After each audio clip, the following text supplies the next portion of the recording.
حضرت موسیٰ علیہ السلام جب اپنی قوم میں واپس آئے اور انہیں شرک میں مبتلا دیکھا تو انہیں تو بہت زیادہ غصہ ہو آیا کہ یہ کیا، اس اللہ نے جس نے تمہیں بے شمار نعمتیں دی، جس نے تمہارے اوپر احسان کیا، تمہیں فرعون سے آزادی دی، تو اب تم لوگوں نے اسی اللہ کے ساتھ شرک شروع کر دیا ہے۔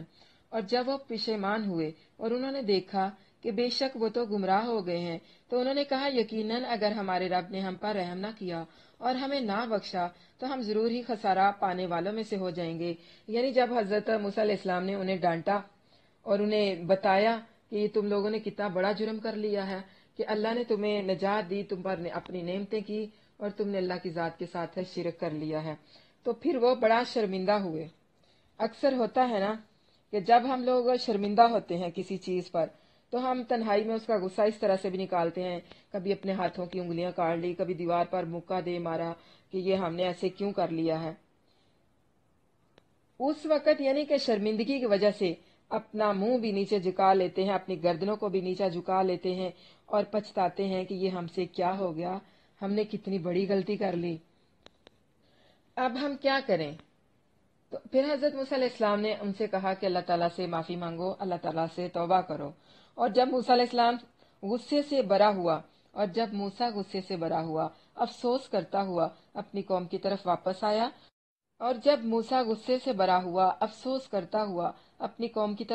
آیا، تو اس نے کہا بہت ہی بری ہے جو تم نے میرے بعد میری جانشینی کی، کیا تم نے اپنے رب کے حکم سے جلدی کی؟ اور اس نے تختیاں پھینک دی اور اپنے بھائی کے سر کو پکڑ لیا، اسے اپنی طرف کھینچتا تھا۔ اس نے کہا اے میری ماں کے بیٹے، بے شک ان لوگوں نے مجھے کمزور سمجھا اور قریب تھے کہ مجھے قتل کر دیتے، سو دشمنوں کو مجھ پر خوش نہ کر اور مجھے ظالم لوگوں کے ساتھ شامل نہ کر۔ تو کیا ثابت ہوا کہ بھائی کا بھائی کے ساتھ لڑنا دشمنوں کو خوش کر دیتا ہے، اور جو سب سے بڑا انسان کا دشمن ہے وہ شیطان۔ شیطان چاہتا ہے کہ بھائی بھائی آپس میں لڑیں۔ شیطان نے ان کو گمراہ کیا اور بچھڑے کی پوجا پر لگا دیا ایک سامری کے روپ میں، جس نے انہیں مشورہ دیا تھا کہ اس طرح تم لوگ ایک بچھڑا بنا کر اس کی پوجا شروع کر دو۔ اور حضرت موسیٰ علیہ السلام کو بہت غصہ آیا اور انہوں نے غصے میں جا کے کیا کیا، حضرت ہارون علیہ السلام کو داڑھی سے پکڑا، اسے کھینچا، گھسیٹا، غصے سے کہ میں تمہیں اپنے بعد یہاں پر خلیفہ بنا کر گیا تھا کہ میرے بعد قوم کا خیال رکھنا، یہ کیسا خیال رکھا ہے تم نے قوم کا کہ انہیں گمراہی کے راستے پر ڈال دیا ہے، یعنی تمہاری آنکھوں کے سامنے وہ شرک کرتے رہے اور تم نے انہیں منع نہیں کیا۔ اس سے ایک بات اور بھی ثابت ہوتی ہے کہ غصہ شیطان کا عمل ہے اور غصہ حرام ہے۔ حضرت ہارون علیہ السلام کہنے لگے کہ اے میری ماں جائے، اے میرے بھائی، مجھ پر اس طرح غصہ نہ ہو کہ میرے دشمن اور تمہارے دشمن ہم پر خوش ہوں کہ یہ بھائی بھائی آپس میں لڑ رہے ہیں، میرا کوئی قصور نہیں ہے، میں نے انہیں سمجھایا تھا، یہ لوگ میری دشمنی پر اتر آئے، ان قریب ایسا تھا کہ اگر میں انہیں زیادہ روکتا تو یہ مجھے قتل کر دیتے، تو اس لیے میں خاموش ہو گیا۔ تو کیا معلوم ہوا کہ اگر کوئی کام کسی مجبوری کی حالت میں ہو جائے تو پھر اس پر معافی مل جاتی ہے۔ بھائی کو بھائی کے ساتھ لڑانا شیطان کا کام ہے اور غصہ شیطانی فعل ہے۔ اللہ کے نبی صلی اللہ علیہ وسلم ہمیشہ اللہ کی پناہ مانگتے تھے، یعنی اس بات سے ہمیشہ اللہ کی پناہ مانگتے تھے کہ کسی مصیبت پر دشمنوں کو خوشی حاصل ہو۔ اللہ کے نبی صلی اللہ علیہ وسلم اس دعا کو پڑھا کرتے تھے، اللہم انی اعوذ بک من جہد البلاء ودرک الشقاء وسوء القضاء وشمامۃ الاعداء۔ یہ بخاری شریف کی روایت ہے، اس دعا کو یاد کر لیں، فائدہ دے گی آپ لوگوں کو۔ پھر جب بھائی نے سمجھایا تو حضرت موسیٰ علیہ السلام کا غصہ بھی ٹھنڈا ہو گیا، اور پھر جب غصہ اترا تو پھر ہوش سے کام لیا اور فرمایا، اس نے کہا اے میرے رب، مجھے اور میرے بھائی کو بخش دے اور ہمیں اپنی رحمت میں داخل کر لے، اور تو سب رحم کرنے والوں سے زیادہ رحم کرنے والا ہے۔ یہ بھی ایک بہترین دعا ہے، رب اغفر لی ولی اخی وادخلنا فی رحمتک وانت ارحم الراحمین۔ جو دو بہن بھائی آپس میں لڑے ہوں یا دو بھائی بھائی آپس میں لڑے ہوئے ہو تو اس سے پہلے کہ تمہارے نامہ اعمال میں تمہارے عمل کرنے سے روک دیا جائے، آپس میں صلح کر لیں۔ کسی مسلمان کو یہ لائق نہیں ہے وہ 3 دن سے زیادہ اپنے مسلمان بھائی سے ناراض ہو۔ جب حضرت موسیٰ علیہ السلام سے غصہ ختم ہوا، انہوں نے پھر وہ تختیاں اٹھائی اور اس پر جو نصیحت درج تھی وہ پھر اپنی قوم کو دی۔ پھر حضرت موسیٰ علیہ السلام نے دعا کی کہ اے اللہ مجھے اور میرے بھائی کو بخش دے اور تو بہت رحم کرنے والا ہے، یعنی اللہ تعالیٰ سے رحم کی دعا کی عاجزانہ اور حلیمانہ لہجے میں۔ جو حضرت ہارون علیہ السلام نے انہیں عذر دیا تھا نا، وہ عذر سن کر حضرت موسیٰ علیہ السلام جو تھے وہ اور ان کا دل نرم ہو گیا اور ان کا غصہ بھی ختم ہو گیا، اور جو انہوں نے اپنے بھائی کو ڈانٹا تھا اور اس پر انہیں پھر افسوس بھی ہوا۔ تو اس سے کیا ہوا کہ دلوں کو نرم کرنا ہے، تب حق بات آپ پر اثر کرے گی۔ جب دل سخت ہوں تو حق بات اثر نہیں کرتی۔ اگلا رکوع لکھ لیں 152 سے 157۔ ان الذین اتخذوا العجل، بے شک وہ لوگ جنہوں نے بچھڑا بنا لیا، ان قریب انہیں ان کے رب کی طرف سے بھاری غضب پہنچے گا اور بڑی رسوائی دنیا کی زندگی میں، اور ہم جھوٹ باندھنے والوں کو اسی طرح بدلہ دیتے ہیں، یعنی جھوٹ باندھنے والوں کی رسوائی۔ جن لوگوں نے برے اعمال کیے پھر ان کے بعد توبہ کر لی اور ایمان لے آئے، بے شک تیرا رب اس کے بعد ضرور بے حد بخشنے والا نہایت رحم والا ہے۔ کیا معلوم ہوا کہ اگر غلطی ہو گئی ہے تو توبہ کر لیں۔ توبہ کر لیں گے تو اللہ تعالیٰ کو بہت مہربان بے حد بخشنے والا پائیں گے، یعنی اللہ تعالیٰ تو بندے کی توبہ کا منتظر رہتا ہے۔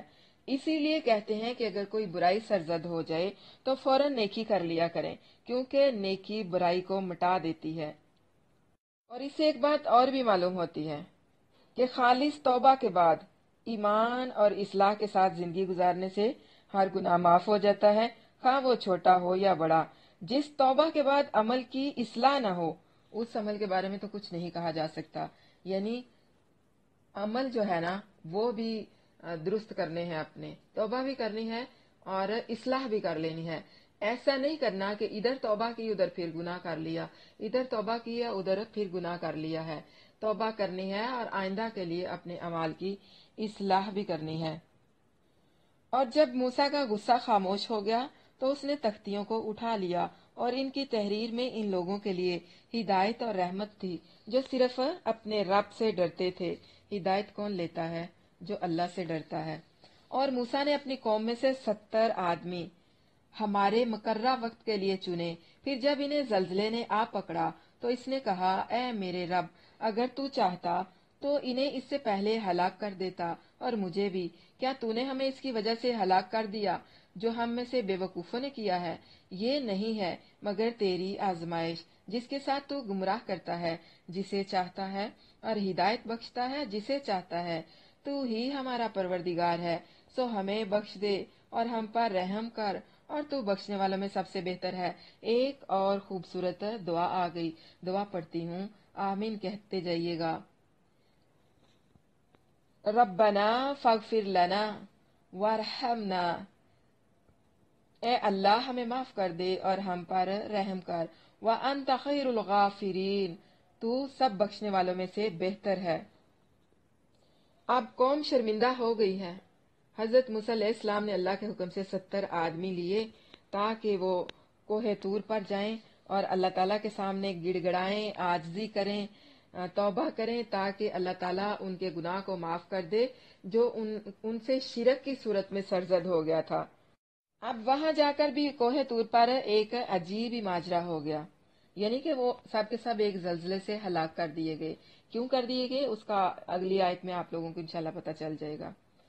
تو جب وہ سب کے سب ہلاک ہو گئے تو حضرت موسیٰ علیہ السلام بہت پریشان ہوئے، پھر عاجزی اختیار کی، پھر انہیں گڑ گڑانے لگ گئے کہ اللہ یہ کیا؟ ان لوگوں کو میں لے کر آیا تھا توبہ کے لیے، اگر تو نے انہیں مارنا ہی تھا تو وہیں مار دیتا اس بستی میں، یہاں تک آنے کی کیا ضرورت تھی؟ اب جب کہ میں یہاں لے کر آیا ہوں انہیں، اب یہ سب یہاں پر مر گئے ہیں تو میں واپس بستی میں جاؤں گا تو بستی کے لوگ تو مجھے چھوڑیں گے نہیں۔ تو اللہ ان بے وقوفوں کی، کون سی بے وقوفی ہے اگلی آیت میں آنے والی ہے انشاءاللہ، ان بے وقوفوں کی بے وقوفی کی وجہ سے وہ ہم سب کو تو ہلاک نہ کر۔ پھر کیا ہوا کہ اللہ تعالیٰ نے حضرت موسیٰ علیہ السلام کا رونا، گڑ گڑانا اور